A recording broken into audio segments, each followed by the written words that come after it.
اعوذ باللہ من الشیطان اللعین الرجیم بسم اللہ الرحمن الرحیم الحمد للہ رب العالمین الصلاة والسلام علی اشرف الانبیاء والمرسلین وعلی آلہ الطیبین الطاہرین المعصومین الذین اذہب اللہ عنہم الرجس وطہرہم تطہیرا اللہم صلی علی محمد وآل محمد اللہم اخرجنا من الظلمات الوہم واکرمنا بنور الفہم اللہم افتح علینا ابواب رحمتک وانشر علینا خزائن علومک برحمتک یا ارحم الراحمین۔ عزیزان محترم، جمال العارفین سید ابن طاؤس کے حالات زندگی آپ کی خدمت میں ہم بیان کر رہے تھے، اور گزشتہ درس میں ہم نے سید ابن طاؤس کے معنوی حالات کو آپ کی خدمت میں بیان کیا۔ 5 اہم نکات سید ابن طاؤس کی زندگی سے آپ کی خدمت میں بیان کیا۔ یہ سلسلہ ابھی جاری ہے۔ سید ابن طاؤس کے معنوی حالات میں آج ہم آپ کی خدمت میں 6، 7 اور آگے جو خصوصیات ہیں انہیں بیان کریں گے۔ عزیزان محترم،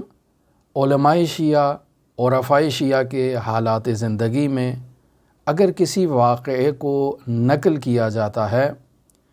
تو اس کا مقصد صرف داستان بیان کرنا نہیں ہے، صرف واقعات کو بیان کرنا نہیں ہے، بلکہ اس واقعے کے اندر جو پیغام پوشیدہ ہے اس پیغام کو بھانپنے کی کوشش کریں۔ بس اوقات بعض لوگ اعتراض کرتے ہیں کہ شاید ہم واقعات بیان کرتے ہیں یا یہ چینل واقعات کا چینل ہے۔ نہیں عزیزان محترم، ہمارے علماء، بزرگان، فقہا، ان کے حالات زندگی میں ائمہ معصومین علیہم الصلاۃ والسلام کی جو عنایات ان کے شامل حال رہیں، یہ درواقع ان کے علم اور اس علم پر ان کے عمل کا نتیجہ ہے۔ درواقع علماء کے حالات زندگی ہمیں یہ بیان کرتے ہیں کہ انسان اگر اپنی زندگی میں علم حاصل کرے، اہل بیت علیہم الصلاۃ والسلام کی تعلیمات کو سیکھے، ان تعلیمات پر اگر عمل پیرا ہو جائے تو ایسا انسان معصوم کے نقش قدم پر چلنے والا ایک سچا خالص مؤمن بن جائے گا، کہ جس مؤمن کے لیے اہل بیت علیہم الصلاۃ والسلام کی روایات میں اور فراوین میں ایسی بشارتیں بیان کی گئی ہیں کہ انسان کی عقل دنگ رہ جاتی ہے اور انسان ورطۂ حیرت میں مبتلا ہو جاتا ہے۔ مثلاً ایک مومن پر اللہ کی کیا عنایات ہوتی ہیں، اگر انسان اس چیز کی طرف متوجہ ہو، ایمان لے آئے، علم حاصل کرے، عمل کرے، اہل بیت علیہم الصلاۃ والسلام کے رنگ میں خود کو رنگین کر لے، انسان کے وجود سے اہل بیت کی مہک آنے لگے، تو ایسے میں اس انسان سے جو کرامات سرزد ہوں گی، جو اللہ کی عنایات اس انسان مومن پر ہوں گی، یقینی بات ہے ہم جیسے لوگ جو ان عنایات کے متعلق پڑھتے ہیں انہیں پڑھ کر ورطۂ حیرت میں مبتلا ہو جائیں گے۔ سید ابن طاؤس کی زندگی ایک ایسی ہی زندگی ہے۔ ہم جس قدر بھی سید ابن طاؤس کے بارے میں تحقیق کریں، ان کے حالات کو بیان کریں، در واقع ہم نے ایک قطرہ بیان کیا ہے ان کی زندگی میں موجود جو حیرت انگیز واقعات ہیں، جو حیرت انگیز عنایات ربانیہ تھی ان کی زندگی میں۔ در واقع عزیزان محترم، یہ انسان کو علم اور عمل کی طرف متوجہ کرتے ہیں کہ انسان علم حاصل کرے، اہل بیت علیہم الصلاۃ والسلام کے معارف کو سیکھے اور اہل بیت کے رنگ میں رنگین ہو جائے۔ لہٰذا امام رضا علیہ الصلاۃ والسلام بھی یہی فرماتے ہیں، رحم اللہ عبداً احیا امرنا۔ احیا امرنا کون ہے؟ کون احیا امرنا کا مصداق ہے؟ جو اہل بیت کے معارف کو سیکھے اور اسے لوگوں تک منتقل کرے۔ فَإِنَّ النَّاسَ لَوْ عَلِمُوا مَحَاسِنَ كَلَامِنَا لَاتَّبَعُونَا۔ اگر لوگ ہمارے کلام میں موجود خوبصورتیوں کو، محاسن کلام کو درک کر لیں تو خود بخود اہل بیت کے گرویدہ ہو جائیں گے، اہل بیت کی نقش قدم پر چلیں گے، ان کی تعلیمات پر عمل کریں گے، ان کے رنگ میں رنگین ہو جائیں گے۔ اب ایسے مومن پر اللہ کی عنایات بالکل ایسے ہی ہوں گی جیسے سید ابن طاؤس کے لیے ہوا کرتی تھی۔ تو سید ابن طاؤس کی جو معنوی خصوصیات ہیں، ان معنوی خصوصیات میں سے چھٹی خصوصیت یہ تھی کہ اللہ کی سید ابن طاؤس پر خاص عنایات تھی۔ ان عنایات میں سے کچھ مثالیں آپ کی خدمت میں آج بیان کرتا ہوں۔ پہلی مثال کہ حضرت صاحب العصر والزمان حضرت مہدی موعود عجل اللہ تعالی فرجہ شریف نے سید ابن طاؤس کے لیے پیغام بھیجا، قاصد بھیجا، اور قاصد کا نام عبد المحسن ہے۔ سید ابن طاؤس خود اس واقعے کی تفصیل کو تحریر کرتے ہیں، بیان کرتے ہیں کہ 27 جمادی الثانی 641 ہجری قمری بروز جمعرات میں حضرت سید الاوصیاء امیر المؤمنین علی ابن ابی طالب کی زیارت کرنے کے بعد جمعے کے دن حلہ پہنچا، اور جب میں حلہ پہنچا تو میرے ایک عزیز جن کا نام حسن بن علی ہے وہ مجھے مخاطب قرار دیتے ہیں، مجھے بلاتے ہیں اپنے پاس اور مجھ سے کہتے ہیں کہ ایک صالح انسان یہاں آیا ہے اور وہ یہ کہتا ہے کہ اس نے بیداری کی حالت میں امام زمان اجل اللہ تعالی فرجہ شریف سے ملاقات کی ہے، اور وہ امام زمان کا پیغام آپ کے لیے لے کر آیا ہے، اور اس شخص کا نام عبد المحسن ہے۔ اچھا، امام زمان کا پیغام میرے لیے آیا ہے۔ سید ابن طاؤس کہتے ہیں کہ 28 جمادی الثانی بروز جمعہ 641 ہجری قمری میں عبد المحسن سے ملاقات کرتا ہوں۔ تفصیلی ملاقات ہوتی ہے، ہمارے درمیان کافی گفت و شنید ہوتی ہے، اور آپس کی گفتگو سے مجھے یہ یقین ہو جاتا ہے کہ یہ عبد المحسن کوئی معمولی انسان نہیں ہے، یہ اللہ کا صالح بندہ ہے، اور بلا شبہ یہ جو باتیں کر رہا ہے، جو مطالب بیان کر رہا ہے، جو گفتگو کر رہا ہے، یہ صدق پر مشتمل ہے، اس میں کسی قسم کا کذب نہیں پایا جاتا۔ کیوں؟ چونکہ عبد المحسن ایک صالح انسان ہے۔ لہٰذا سید ابن طاؤس کہتے ہیں کہ میں نے ان سے مزید پوچھا کہ آپ اپنا تعارف کروائیں، کہاں سے آئے ہیں؟ تو وہ عبد المحسن کہتے ہیں کہ میں ایک تاجر ہوں اور دولاب نامی مقام پر جا کر میں تجارت کرتا ہوں۔ میں در واقع مال التجارہ یعنی غلات کی خریداری کے بعد واپس لوٹ رہا تھا کہ راستے میں ایک جگہ میں آرام کے لیے قیام کرتا ہوں۔ تہجد کے وقت نماز تہجد کے لیے بیدار ہوتا ہوں، تہجد پڑھوں، جاتا ہوں نہر کی طرف کہ جا کر وہاں سے وضو کروں، تو میں مشاہدہ کرتا ہوں کہ میں اچانک کربلا کے راستے میں پہنچ گیا ہوں، اور جمعرات کی رات ہے، اور میں نہایتی ورطہ حیرت میں مبتلا ہوں کہ میں کہاں تھا اور کہاں پہنچ گیا۔ اسی اثناء میں کہ میں ورطہ حیرت میں مبتلا تھا، ایک سوارکار میرے پاس آتا ہے، اور جیسے ہی وہ سوارکار میرے پاس آتا ہے تو ہر طرف سموگ چھا جاتی ہے، جسے آپ دھند کہتے ہیں۔ خوب، یہ دھند کا چھا جانا تھا، سوارکار میرے پاس آ گیا، تو اب یہاں سید ابن طاؤس عبد المحسن کی بات کو روکتے ہیں اور پوچھتے ہیں مجھے اس سوارکار کا حلیہ بتاؤ۔ تو عبد المحسن کہتا ہے کہ وہ سوارکار ایک ایسے سرخ گھوڑے پر سوار تھا کہ جس کی سرخی سیاہی مائل تھی۔ اس سوارکار نے سفید رنگ کا لباس زیب تن کر رکھا تھا، سر پر ان کے عمامہ تھا اور ہاتھ میں ان کے تلوار تھی۔ اچھا، یہ اس سوارکار کا حلیہ ہے۔ اب بتائیں آگے کیا ماجرا ہوا؟ تو عبد المحسن کہتے ہیں کہ وہ سوارکار میرے پاس آ کر مجھ سے یہ پوچھتا ہے کہ لوگوں کا کیا حال ہے۔ تو میں شاید ان کی بات سے یہ سمجھتا ہوں کہ وہ مجھ سے موسم کے حال کے بارے میں دریافت کرنا چاہتے ہیں، لہٰذا میں سوارکار سے کہتا ہوں کہ ہر طرف دھند چھائی ہوئی ہے۔ تو سوارکار مجھ سے یہ کہتے ہیں کہ میں موسم نہیں، لوگوں کے بارے میں آپ سے سوال کر رہا ہوں۔ تو میں انہیں کہتا ہوں کہ لوگ امنیت میں ہیں، اپنے مال و جائیداد کے ساتھ، اپنی پراپرٹی کے ساتھ، اپنے جو ان کے اموال ہیں ان کے ساتھ خوشگوار لوگ زندگی بسر کر رہے ہیں۔ یعنی گویا کہ میرے جواب سے، یعنی میں یہاں سے یہ جواب سے استنباط کر رہا ہوں کہ گویا کہ لوگوں کو اصلاً امام زمان اجل اللہ تعالی فرجہ شریف کی کوئی فکر ہی نہیں ہے۔ آج ہم اپنی زندگیوں میں دیکھیں تو ہماری زندگی کا بھی یہی حال ہے۔ ہم میں سے ہر شخص جو ہے وہ اپنے گریبان میں جھانک کے دیکھے کہ کس قدر اس کو مہدی موعود کا انتظار ہے، ہم کس قدر اپنی زندگی میں امام زمان اجل اللہ تعالی فرجہ شریف کے لیے فکر مند ہیں، دعاگو ہیں، انتظار کرتے ہیں۔ آپ صبح سے لے کر شام تک اور شام سے لے کر اگلے روز صبح تک اپنے 24 گھنٹوں کا مطالعہ کریں اور ہر شخص اپنی زندگی میں امام زماں کے کردار کو ملاحظہ کرے کہ میری زندگی میں امام زماں کا کتنا کردار ہے،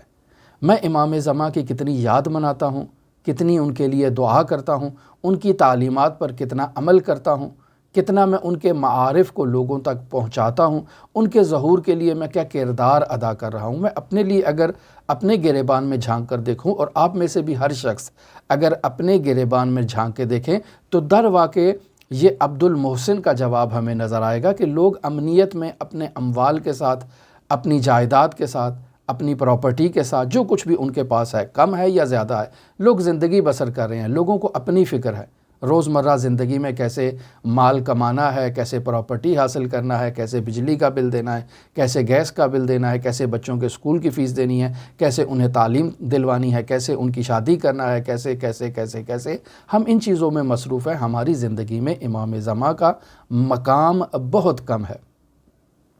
اب عبد المحسن کہتے ہیں کہ ان سوارکار نے مجھے یہ کہا کہ جاؤ اور جا کر سید ابن طاؤس کو میرا پیغام دے دو۔ کچھ پیغام دیا، وہ اس عبد المحسن نے بیان نہیں کیا،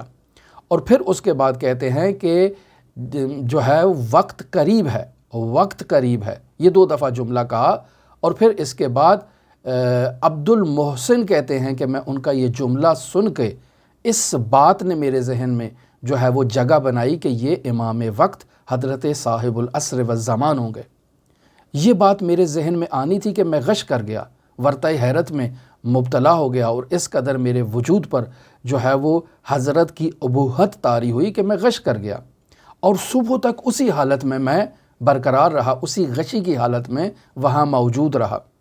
اور پھر سید ابن طاؤس کہتے ہیں کہ پھر اس کے بعد ماجرا کیا ہوا، تمہیں کیسے معلوم ہوا کہ وہ سید ابن طاؤس جن کے لیے تمہیں پیغام کہا گیا ہے کہ پہنچا دو، وہ سید میں ہوں؟ تو عبد المحسن کہتے ہیں کہ مجھے طاؤس کی نسل سے سید ابن طاؤس آپ کے علاوہ اور کوئی شخصیت نظر نہیں آئی، لہٰذا مجھے یقین ہے کہ یہ پیغام صرف اور صرف آپ کے لیے ہے۔ اب سید ابن طاؤس سوال کرتے ہیں کہ وہ شخصیت نے جو کہا وقت قریب ہے، وقت قریب ہے، اس سے تم کیا سمجھے ہو؟ کیا میری موت کا وقت قریب ہے یا ان کے ظہور کا وقت قریب ہے؟ تو وہ عبد المحسن کہتے ہیں کہ میں تو اس سے یہی سمجھا ہوں کہ ان کے ظہور کا وقت قریب ہے۔ پھر سید ان سے سوال کرتے ہیں کہ اے عبد المحسن، کیا یہ پیغام آپ نے کسی اور کو بھی بتایا ہے؟ تو عبد المحسن کہتے ہیں کہ جی ہاں، میں نے پیغام تو نہیں، البتہ اس واقعے سے متعلق لوگوں کو ضرور بتایا ہے۔ کیوں؟ چونکہ جب میں وہاں بے ہوش پڑا تھا تو کچھ لوگ میرے پاس آئے اور وہ یہ سمجھ رہے تھے کہ شاید یہ بیابان میں راستہ بھٹک گیا ہے، گم ہو گیا ہے، اور اب شاید مرنے کے قریب ہے، آخری سانسیں لے رہا ہے۔ انہوں نے آ کر مجھے اس بے ہوشی سے نجات دلائی، مجھے بیدار کیا، تو میں نے ان کو بتایا کہ میرے بے ہوش ہونے کی وجہ کیا تھی، اور پھر اس کے بعد میں یہاں ہلا آیا ہوں اور آپ کی خدمت میں پہنچا ہوں اور آپ کو وہ پیغام دینا چاہتا ہوں۔ سید ابن طاؤس کہتے ہیں کہ میں نے ان کی تمام گفتگو کو سنا، نہایت ان کی تکریم کی، ان کا احترام کیا، اور میں نے ان کو کچھ تحائف دینا چاہے، انہوں نے وہ تحفے لینے سے انکار کر دیا۔ پھر میں نے ان کے لیے بستر بچھایا تاکہ وہ آرام کر لیں، رات کا وقت ہو گیا ہے۔ وہ اپنے بستر پر آرام کرنے کے لیے چلے گئے عبد المحسن، اور میں بھی اپنے بستر پر آرام کرنے کے لیے چلا گیا۔ اب جب میں اپنے بستر پر پہنچتا ہوں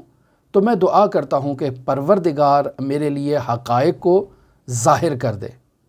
اب سید ابن طاؤس کہتے ہیں کہ میں سو جاتا ہوں، عالم رؤیا میں دیکھتا ہوں کہ حضرت امام جعفر صادق علیہ الصلاۃ والسلام کی ہستی تشریف لائی ہے اور میرے لیے ایک نہایت ہی عظیم تحفہ لے کر آئے ہیں، لیکن میں اس تحفے کی قدر و قیمت کو نہیں جانتا اور اس تحفے کی قدر نہیں کر رہا۔ بیدار ہو جاتا ہوں اس خواب کو دیکھنے کے بعد، تہجد کا وقت ہو جاتا ہے، اپنے خادم فتح کو بلاتا ہوں اور اس سے کہتا ہوں کہ جاؤ میرے لیے وضو کا پانی لے کر آؤ۔ خادم جاتا ہے، ایک لوٹے میں، ایک برتن میں نہر سے وضو کا پانی لے کر آتا ہے، مجھے دیتا ہے تاکہ میں وضو کروں۔ جیسے ہی اس پانی کو اپنے ہاتھ پر میں ڈالنا چاہتا ہوں تو میں دیکھتا ہوں کہ کوئی اس لوٹے کا منہ میرے ہاتھ سے تبدیل کر دیتا ہے اور وہ پانی میرے ہاتھ پر نہیں پڑتا۔ میں ورطہ حیرت میں مبتلا ہو جاتا ہوں کہ یہ کیا ماجرا ہے۔ میں پانی اپنے ہاتھ پہ ڈال رہا ہوں جبکہ کسی نے اس برتن کا منہ تبدیل کر دیا ہے اور وہ ہاتھ پانی میرے ہاتھ پہ گرنے کے بجائے زمین پر گر رہا ہے۔ میں سمجھتا ہوں کہ شاید اللہ تبارک و تعالی نہیں چاہتا کہ میں اس پانی سے وضو کروں، چونکہ میرے ساتھ ایسے بہت سے واقعات میری زندگی پہ ہوتے رہے ہیں کہ جو اللہ کی مجھ پر خاص عنایات ہوتی ہیں۔ میں یہ سمجھتا ہوں کہ شاید یہ پانی نجس ہے اور اللہ تبارک و تعالی نہیں چاہتا کہ میں ایک نجس پانی سے وضو بناؤں،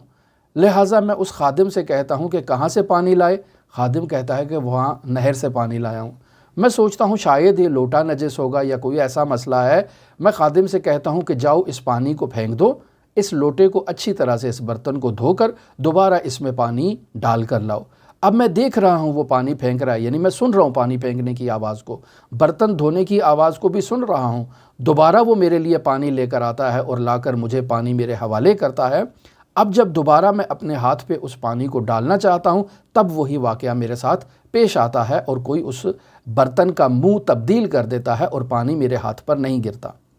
میں پھر ورطہ حیرت میں مبتلا ہو جاتا ہوں۔ تیسری دفعہ جب کوشش کرتا ہوں تب بھی میرے ساتھ یہی واقعہ پیش آتا ہے۔ اب میں اس یقین تک پہنچ جاتا ہوں کہ اللہ تبارک و تعالی نہیں چاہتا کہ آج رات سید ابن طاؤس جو ہے وہ نماز تہجد پڑھے۔ کیوں؟ چونکہ ممکن ہے کل صبح اللہ کی جانب سے میرے اوپر کوئی ایسی آزمائش آئے، کوئی ایسی اللہ کا میرے اوپر کوئی ایسا امتحان نازل ہونا ہو، تو اللہ نہیں چاہتا کہ آج رات میں نماز تہجد پڑھوں، اللہ کی بارگاہ میں دعا کروں، تاکہ اللہ کی بارگاہ میں نماز اور تہجد اور دعا کے نتیجے میں کل جو میرے اوپر ایک آزمائش اور مصیبت آنی ہے وہ ٹل جائے، کیونکہ وہ میرے لیے آنا ہے، لہٰذا یہ میرے لیے ایک رکاوٹ اللہ تبارک و تعالیٰ کی جانب سے ایجاد ہوئی ہے۔ بس یہ میرے ذہن میں بات آ رہی ہے۔ اب یہاں سے بھی پیغام یہ ملتا ہے عزیزان محترم کہ اگر انسان تہجد گزاری کرتا ہے، اگر انسان تہجد کے وقت اللہ سے راز و نیاز کرتا ہے، تو کل جو اس کی زندگی میں مشکلات آنی ہیں اللہ تبارک و تعالیٰ اس تہجد کے صدقے، اس دعا کے صدقے اللہ اس کی کل کی مشکلات کو برطرف کر دے گا۔ جو سید ابن طاؤس جس کی طرف متوجہ ہوئے کہ اللہ نہیں چاہتا میں تہجد پڑھوں تاکہ کل میری زندگی میں جو وہ اللہ کی آزمائشیں اور مشکلات آنی ہیں وہ برطرف ہوں، لہٰذا یہ نقطہ توجہ کریں کہ ہمیں اپنی زندگی میں تہجد گزاری کرنا ہے، اپنی زندگی میں اللہ کی عبادت کرنا ہے رات کے وقت، اور رات کے وقت تہجد مرحوم قاضی کا جملہ ہے، اگر دنیا چاہتے ہو تو نماز تہجد پڑھو، اگر آخرت چاہتے ہو تو نماز تہجد پڑھو۔ یہ جملہ انہوں نے مفسر قرآن علامہ محمد حسین طباطبائی رحمۃ اللہ علیہ سے کہا تھا۔ تو واقعاً حقیقت یہی ہے کہ اگر دنیا سے آفات و بلیات کا خاتمہ چاہتے ہیں تو تہجد کریں، بیدار ہوں، اللہ سے راز و نیاز کریں، اللہ سے ہم کلام ہوں، اللہ سے دعا کا مطالبہ کریں۔ تو اب سید ابن طاؤس اس نتیجے پر پہنچتے ہیں کہ پانی سے وضو کرنے کی مجھے اجازت نہیں مل رہی ہے، اللہ نہیں چاہتا کہ میں وضو کروں، اور وضو یعنی پانی کی موجودگی میں تیمم بھی نہیں کر سکتا ہوں، تو تہجد تو میں نہیں پڑھ سکتا، لیکن ورطہ حیرت میں مبتلا ہیں کہ اب مجھے کیا کرنا چاہیے، یہ کیا ماجرا ہے آج میرے ساتھ ہو رہا۔ وہیں بیٹھے بیٹھے سید ابن طاؤس کہتے ہیں کہ مجھے نیند آ جاتی ہے اور عالم رؤیا میں مشاہدہ کرتا ہوں کہ مجھے کوئی کہہ رہا ہے کہ تمہارے پاس امام زمان اجل اللہ تعالیٰ فرجہ شریف کا قاصد آیا ہے اور تم نے اس کے شایان شان اس کا احترام نہیں کیا۔ اب میں اس خواب کو دیکھ کر چونک کر اٹھ جاتا ہوں، بیدار ہو جاتا ہوں کہ میں نے امام زمان کے قاصد کا شایان شان احترام نہیں کیا ہے، اس وجہ سے یہ میرے لیے مشکل پیش آئی ہے۔ فوراً اللہ تبارک و تعالیٰ کی بارگاہ میں استغفار کرتا ہوں، توبہ کرتا ہوں۔ اب جب میں اس برتن کو اٹھاتا ہوں تو اب کوئی رکاوٹ ایجاد نہیں کر رہا، اب میرے لیے وضو کرنے میں کوئی مشکل نہیں ہے۔ میں وضو کرتا ہوں، 2 رکعت نماز فجر ادا کرتا ہوں اور تہجد میری قضا ہو جاتی ہے، چونکہ یہ میرے ساتھ واقعہ پیش آیا تھا، اور جاتا ہوں صبح عبد المحسن کے پاس، اور عبد المحسن کی نہایت عزت، نہایت تکریم، نہایت احترام کرتا ہوں، اور عبد المحسن کو اپنے ذاتی مال سے، جو میرا خاص مال تھا، 6 سونے کے سکے نکال کر اسے عطا کرتا ہوں، اور اس کے علاوہ بھی اموال دیتا ہوں جو 15 سکوں کے مساوی ہوتے ہیں۔ تو تو سید ابن طاؤس کہتے ہیں کہ عبد المحسن ان اموال کو قبول کرنے سے انکار کرتے ہیں۔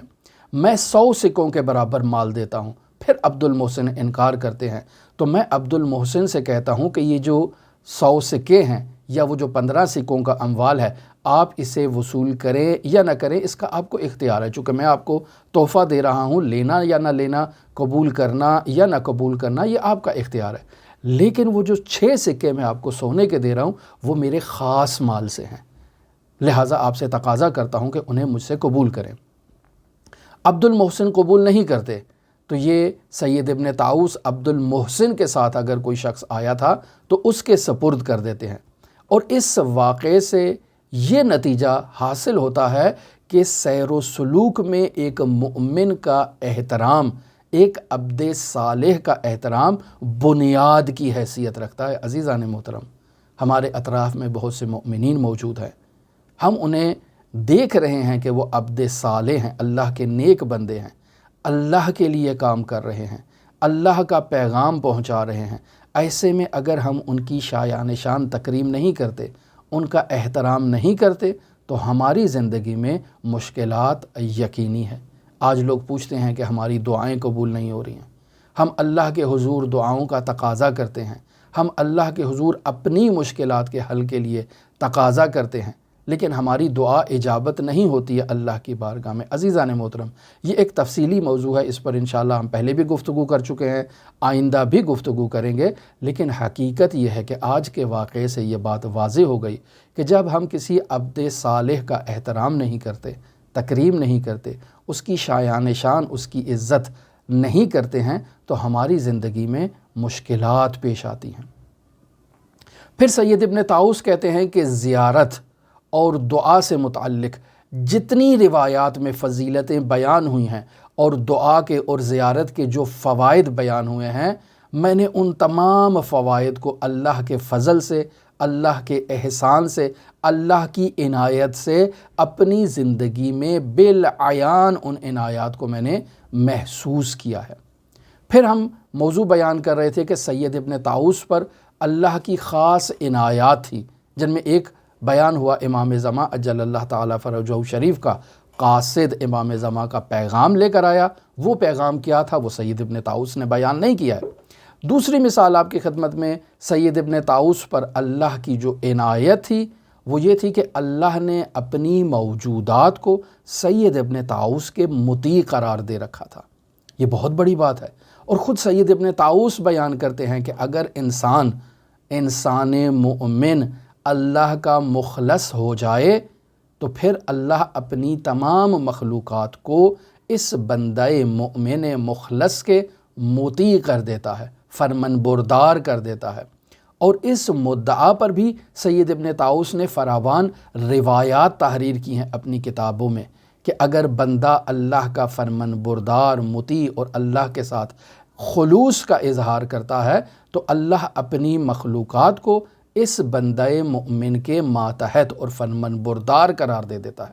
اب سید ابن طاؤس واقعہ بیان کرتے ہیں، کہتے ہیں کہ میری فیملی اور میں حضرت سید الاوصیاء امیر المؤمنین علی ابن ابی طالب کے جوار میں زندگی بسر کیا کرتے تھے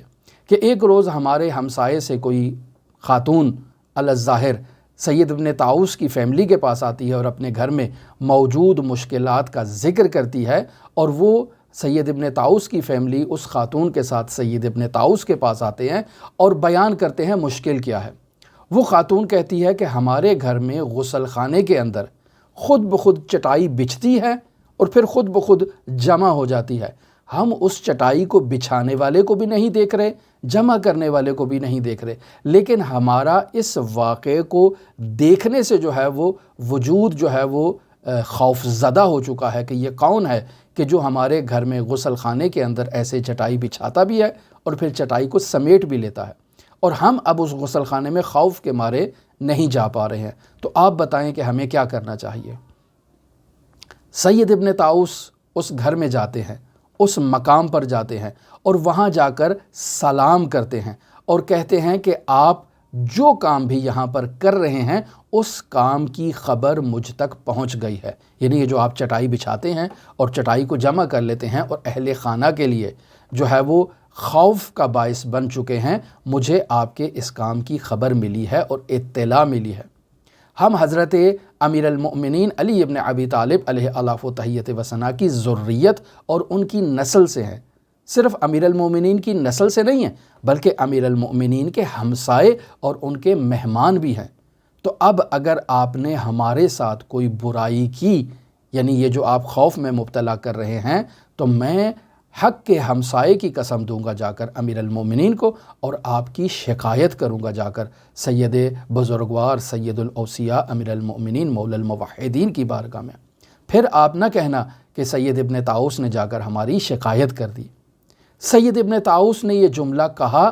تو اس دن کے بعد وہاں اس گھر میں، اس غسل خانے میں کبھی کوئی ایسا واقعہ پیش نہیں آیا، اور در واقع وہ شخصیات یا وہ موجودات جو اس اہل خانہ کے لیے تکلیف کا باعث بن رہے تھے، وہ تمام تکلیفات وہاں سے برطرف ہو جاتی ہیں اور دوبارہ اس اہل خانہ کو کوئی اذیت اور تکلیف نہیں پہنچاتا۔ پھر سید ابن طاؤس اسی ذیل میں ایک تیسری مثال کو خود بیان کرتے ہیں، فرماتے ہیں میری بیٹی، اور اس کا نام ہے شرف الاشرف، یہ حافظ قرآن ہے، یہ میری بیٹی کہتی ہے کہ میں بیٹھی ہوئی ہوں اور کوئی آ کر مجھے سلام کرتا ہے، اور میں اس سلام کرنے والے شخص کو نہیں دیکھ رہی ہوں، خوف زدہ ہو گئی ہوں اور آپ کے پاس آئی ہوں تاکہ آپ اس مسئلے کا حل نکالیں۔ سید ابن طاؤس بیٹی کے ساتھ اسی مقام پر جاتے ہیں جہاں سے کسی نے بیٹی کو سلام کیا تھا۔ اس مقام پر جا کر سید ابن طاؤس سلام کرتے ہیں اور کہتے ہیں کہ اللہ کی روحانی مخلوقات پر میرا سلام ہو، مجھے معلوم ہے کہ آپ یہاں پر موجود ہیں، اور آپ کا ہمارے اوپر سلام کرنا، سلام یعنی سلامتی، آپ کا ہمارے اوپر سلام کرنا ہمارے لیے انعام ہے اللہ کا۔ ہمارے لیے یہ انعام تو ہے، لیکن دوسری جانب ہمارے لیے خوف کا بھی باعث ہے۔ ہمارے گھر کے افراد اس سلام سے وحشت زدہ ہو چکے ہیں، خوف زدہ ہو چکے ہیں۔ اگرچہ آپ کا سلام ہمارے لیے انعام ہے، لیکن خوف کا باعث ہے، لہٰذا آپ جو ہے وہ یہ کام نہ کریں اور ہمارے لیے ایسے پیغام نہ دیں۔ لہٰذا یہ سید ابن طاؤس کا کہنا تھا اس طرح سے کہ دوبارہ وہاں کسی نے اس بیٹی کے لیے سلام نہیں کیا۔ پھر چوتھی مثال اس کی سید ابن طاؤس کی زندگی میں، شدید ترین بارش جو تھمنے کا نام نہیں لیتی، 2 مرتبہ سید ابن طاؤس کی زندگی میں ایسی بارشیں آئیں، سید ابن طاؤس نے اس بارش کے تھمنے کے لیے دعا کی اور سید ابن طاؤس کی دعا مستجاب ہو گئی۔ 5ویں مثال اس موضوع سے متعلق کہ سید ابن طاؤس کہتے ہیں کہ آج تک کبھی ایسا نہیں ہوا کہ میں نے کسی چیز کو اللہ تبارک و تعالیٰ کے پاس بطور امانت رکھا ہو، اللہ کے سپرد کیا ہو اور وہ چیز گم ہو جائے۔ بطور معمول ہمارے گھروں میں بہت ساری چیزیں موجود ہوتی ہیں، قیمتی اشیاء بھی موجود ہیں، ہم انہیں اگر اللہ کے حوالے کر دیں، اللہ کے سپرد کر دیں کہ اے میرے پروردگار یہ میری امانت ہے، میں آپ کے سپرد کرتا ہوں، اس کی حفاظت کر میرے لیے، تو وہ چیز گم نہیں ہوگی۔ تو سید ابن طاؤس کہتے ہیں کہ آج تک میری امانت گم نہیں ہوئی ہے، اور اگر کبھی کوئی ایسا واقعہ پیش آئے تو مجھے معلوم ہو جاتا ہے کہ میری زندگی میں کوئی ایسی خطا سرزد ہوئی ہے کہ جس خطا کے نتیجے میں اللہ تبارک و تعالی میری اس شے کو مجھ سے گمشدہ کر رہا ہے اور مجھے میرے گناہ پر شرمندہ کر رہا ہے، لہٰذا میں اللہ تبارک و تعالیٰ کی بارگاہ میں فوراً عفو درگزر کا مطالبہ کرتا ہوں، اللہ سے تقاضا کرتا ہوں کہ اے میرے پروردگار یہ چیز جو گم ہوئی ہے، اس کا گم ہونا در واقع میرے گناہ کی نشانی ہے، علامت ہے، میں نادم ہوں، استغفار کرتا ہوں، توبہ کرتا ہوں۔ اب جب اللہ کے حضور عفو درگزر کا مطالبہ کرتا ہوں تو وہ چیز واپس لوٹ آتی ہے۔ اب سید ابن طاؤس کہتے ہیں کہ اس قدر میری زندگی میں ایسے واقعات پیش آئے ہیں کہ میں اگر انہیں آپ کے لیے تحریر کرنا شروع کر دوں، بیان کرنا شروع کر دوں تو آپ خستہ ہو جائیں گے۔ 6ٹھی مثال سید ابن طاؤس سے متعلق، سید ابن طاؤس کہتے ہیں کہ استخاروں کے جواب میں ہمیشہ میں نے اللہ تبارک و تعالیٰ کی عنایت کو مشاہدہ کیا ہے۔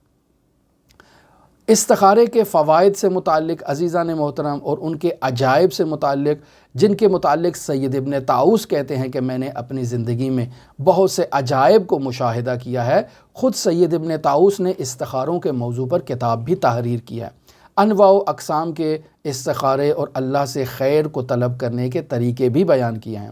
اور بیان کیا ہے کہ اس قدر میں نے ان فوائد کو مشاہدہ کیا ہے جنہیں آج تک میں نے اپنی زندگی میں کسی کے لیے بیان نہیں کیا، اور آئندہ بھی کبھی کسی کے سامنے انہیں بیان نہیں کروں گا۔ لیکن استخارے کی بابت مجھے اللہ کی طرف سے